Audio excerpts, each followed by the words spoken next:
आसमाने में, उसी के हुक्म नहीं खे भैया ही नया जमाने में। सलवार समीज कुर्ता कमीज धोती पगड़ी भुलाई गई, सलवार समीज कुर्ता कमीज धोती पगड़ी भुलाई गई, T shirt jeans skirt blouse fashion में लोग रंगाई गई।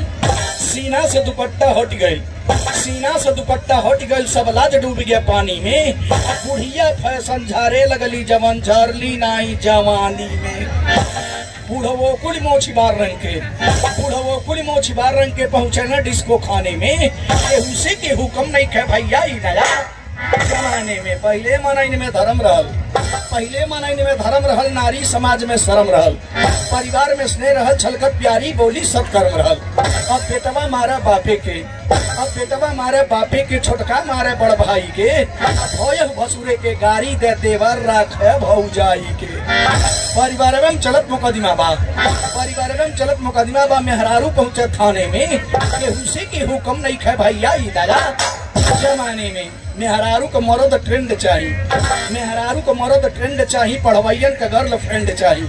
माई दादा मर पीड़ा से मेहरी के मिल्क ब्रेड चाहिए। माई मड़ई में खोखे ले, माई मड़ई में खोखे ले, दादा खटिया पर कह रहा है, बबुआ सजमा हेला घर में अधी राती ले रगड़। बबुआ सेवा कर मेहरी के, बबुआ सेवा कर मेहरी के, दादा तर मरद सिवाने में, उसी के हुक्म नहीं खे भैया ही नया जमाने में। अब देश से शिष्टाचार गई, अब देश से शिष्टाचार गई, मानवता के विचार गई। मेहरारू बार कटा लहली जब से बैगी प्रचार भई।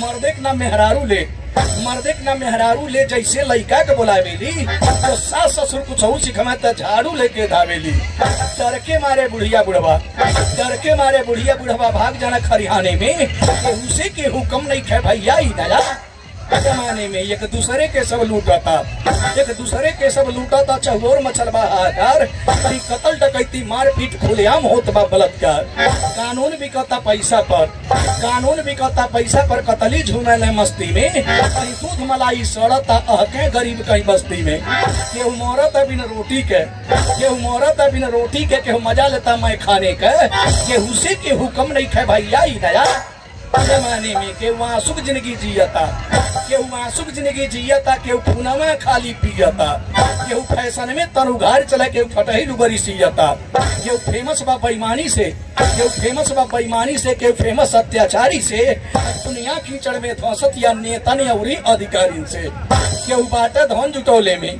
केहू बाटा धन जुटौले में, भोला तो गान बजाने में, उसी के हुक्म नहीं खे भैया ही नया जमाने में। मार साहब, मार साहब मीता देखली हाँ, यही जा रही है, कहाँ गई।